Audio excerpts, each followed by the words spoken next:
मेदक जिला कलेक्टर प्रतिमा सिंह ने ओहदेदारों के साथ एक जायजा इजलास मुनक्किद किया। इस मौके पर इन्होंने ओहदेदारों को हुक्म दिया है कि वो मेदक जिले में रियासती हुकूमत की जानिब से शुरू किए जाने वाले प्रजा पालना प्रगति प्लान के 99वें रोज़ा प्रोग्राम को सख्ती से नाफिज करें। इन्होंने कहा कि इस प्रोग्राम को 6 मार्च से 12 जून तक 5 मरहलों में लागू किया जाएगा। कलेक्टर ने कहा कि सफाई, सेहत, सड़क की हिफाजत, किसानों, तालीम और दीगर उमूर पर खुसूसी प्रोग्राम मुनक्किद किए जाएंगे। इस प्रोग्राम के तहत 2 अप्रैल को गाँव के सतह का इजलास, 16 अप्रैल को मंडल सतह का प्रोग्राम, 2 मई को हल्के के सतह का प्रोग्राम और 22 मई को जिले सतह का प्रोग्राम मुनक्किद किया जाएगा।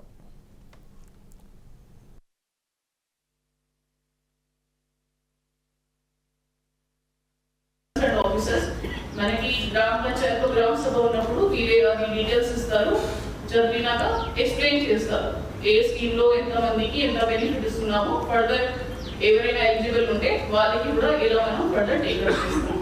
దీంట్లో ఇంకొకటి మనకి 5 మెయిన్ డేస్ ఉన్నాయి during this 99 days programme.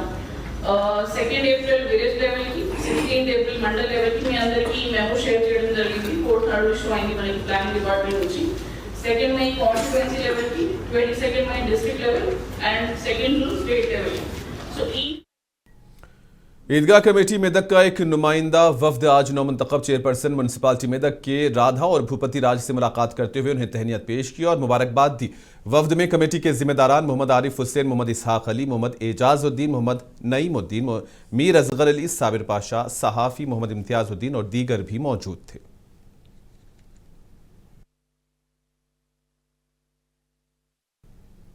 Arrive alive programme के एक हिस्से के तौर पर बोधन पुलिस स्टेशन में ड्राइवर्स के लिए आंखों और समात के मुफ्त टेस्ट किए गए। ये प्रोग्राम लायंस क्लब बोधन के इश्तिराक से किया गया। इस मौके पर माहिर डॉक्टरों ने एम्बुलेंस, आरटीसी, स्कूल बस और ऑटो ड्राइवर्स के लिए 100 लोगों को चेक किया और ज़रूरतमंदों को ऐनकें भी दी गई। इस मौके पर एसीपी ने कहा कि सड़क पर गाड़ी चलाने वाले हर शख्स को आंखों और समात के मसाइल से पाक होना चाहिए, इसलिए ये प्रोग्राम मुनक्किद किया गया। इन्होंने ट्रैफिक कवानीन पर अमल करने और पुलिस के ताउन करने पर जोर दिया।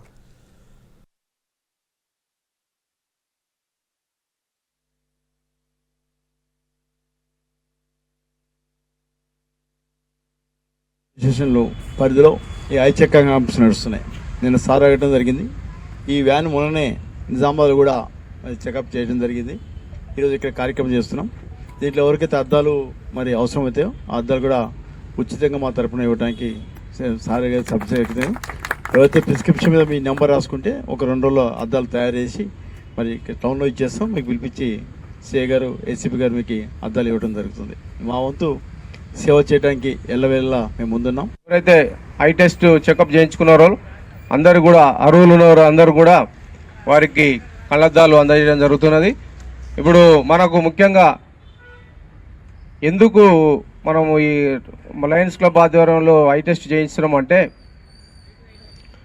రోడ్డుపై ప్రమాదాలు ప్రతిరోజు ఎన్నో ప్రమాదాలు, అది సెల్ ఫోన్ కానీ, డ్రంక్ అండ్ డ్రైవ్ కానీ, లేదంటే కనిపించకపోవటం కానీ రకరకాల కారణాలు ఉంటాయి. సో ఐ సైట్ ఖరీదుగా లేకపోవడం వల్ల కూడా ప్రమాదాలు జరిగే అవకాశం ఉంది. కాబట్టి ఇది చాలా मलकाजगिरी में नित नए तरीकों से चेन स्नैचिंग की वारदातें पेश आ रही हैं। ताज़ा मामले में एक 57 साल खातून की जानिब से दर्ज कराई गई शिकायत के मुताबिक उसकी 85 साल मां लक्ष्मी कांतम मलकाजगिरी पुलिस स्टेशन हुदूद के तहत हनुमान पेट में रहती हैं। कल शाम तकरीबन 5 बजे 3 लोग, एक मर्द, एक औरत और एक छोटा बच्चा, मुतासरा लक्ष्मी कांतम के घर आए और अनजान लोगों ने उनकी मां से घर में काम मांगा तो उनकी मां ने इनकार कर दिया। तब उस खातून ने उनकी मां से पानी मांगा। जब वो पानी लाने के लिए गई तो उसी दौरान उन्होंने उनके मुंह में कपड़ा डालकर उनके गले से तकरीबन 2 तोले की चेन छीन ली और राह फरार इख्तियार कर गए। मुतासरा की लड़की ने इस वाक़े के खिलाफ पुलिस में शिकायत दर्ज कराई है।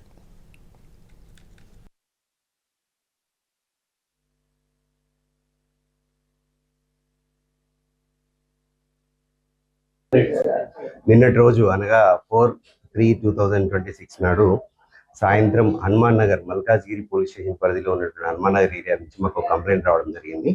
కంప్లైంట్ ఉన్నటువంటి లక్ష్మీకాంతం అనే ఆమె వృద్ధ మహిళ, ఈమెకు 85 సంవత్సరాలు ఉంటాయి.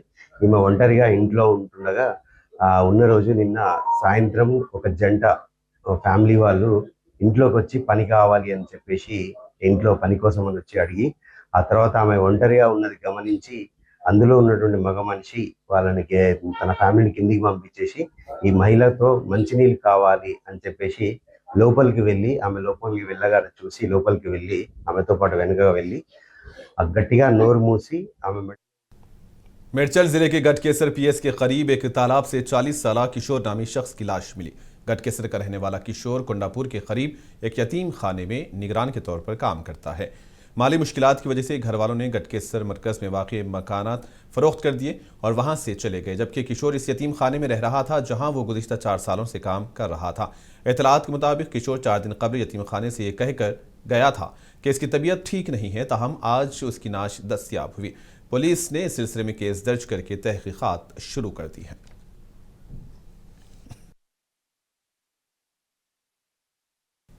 तालीमी साल 2025-26 के तहत सिद्दीपेट जिले के कुड्डूर मंडल और गांव के स्कूल में 10वीं जमात में ज़ेर तालीम तुलबा और तालिबात को बीआरएस के रियासती रहनुमा और केवीआर फाउंडेशन के चेयरमैन के वंशीधर राव ने अपने ज़ाती फंड से इम्तिहानी पैड्स, ज्योमेट्री बॉक्स और कलम तकसीम किए। Compass cost at least 60 to 80 rupees ఉంటుంది కాస్ట్ ఇది.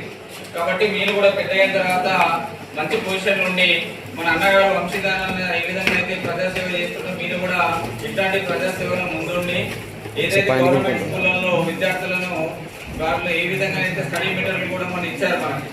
కాబట్టి మీరు మంచిగా చదువుకొని మంచి రిజల్ట్ తీసుకొని వచ్చి అన్నగారికి ఎక్కడ ఉన్నా కూడా ఇక్కడ మనకు రాబోయే కాలంలో కూడా ఇట్లాంటి మన సిద్దిపేట కాన్స్టిట్యూన్స్ కి చాలా మంచి కార్యక్రమాలు చేస్తుంది. కాబట్టి మీరందరూ కూడా మంచి ఇట్లాంటి ఉపయోగించుకొని మీరు కూడా పెద్దవాళ్ళైన తర్వాత కూడా అన్నదారులను నడవాలని ప్రజాసేవ। हैदराबाद शहर में हंगामी तिब्बी खिदमात के निज़ाम को मजीद मजबूत बनाने की समत एक अहम कदम उठाया गया है। CH मालारेड्डी ने आज बाज़ाब्ता तौर पर मालारेड्डी विश्वविद्यापीठ के अहाते में वन हेल्थ एम्बुलेंस से खिदमत का आगाज़ किया। पेशेवाराना नज़्म व नस्ख और जदीद तरीन टेक्नोलॉजी के साथ तैयार की गई इस एम्बुलेंस सर्विस का मकसद हंगामी हालात में रिस्पॉन्स टाइम को कम करना और अस्पताल पहुंचने से पहले मरीज को मियारी हंगामी इलाज फराहम करना है। 1 करोड़ से ज़्यादा की आबादी और 500 से ज़्यादा अस्पतालों के साथ हैदराबाद में फ़िलहाल हर 37,000 अफराद के लिए सिर्फ एक एम्बुलेंस है, जिसकी वजह से बाज़ इलाकों में एम्बुलेंस को पहुंचने में 40 से 50 मिनट लगते हैं। वन हेल्थ एम्बुलेंस इस खला को पुर करने और तेज़ रफ्तार और काबिल एतमाद खिदमात फराहम करने के लिए आगे आई है।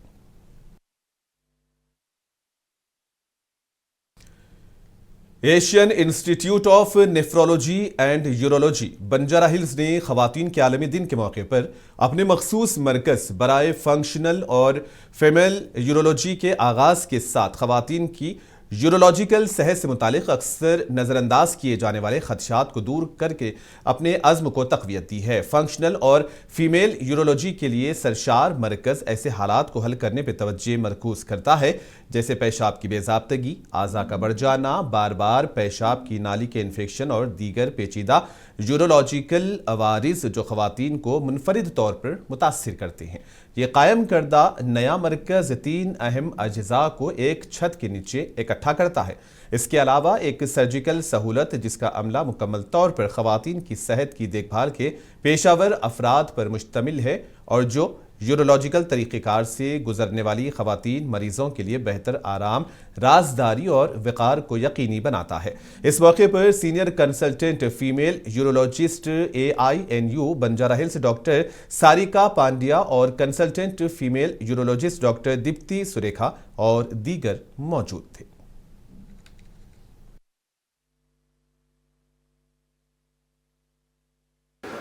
The biggest thing which scares me is that during the annual health checkup we are supposed to have is getting my mammogram done, because you always feel, God, what if something comes out? And I think that is probably the biggest reason why women of today, although we are aware that there's no shortage of awareness with terms of the need for having a medical checkup, but the fear that if something comes up, then what? So you keep trying to avoid it unless it is at your doorstep. And secondly, also probably to whom to go to, where you can talk freely and explain, because all said and done, especially because of our cultural upbringings, we often may not be very comfortable about talking about our intimate issues to somebody from the opposite gender. Nevertheless, I mean, I think all the doctors, male doctors, are very extremely competent. But I guess it is some upbringing or a social upbringing which we have which prevents us. It is a lack of awareness was the biggest problem in 3 decades ago. 2 decades ago, lack of facility and infrastructure was the reason. And 1 decade ago, lack of trained talent was the reason. I think we have put these gaps all into place and everything has been fulfilled. You have an awareness.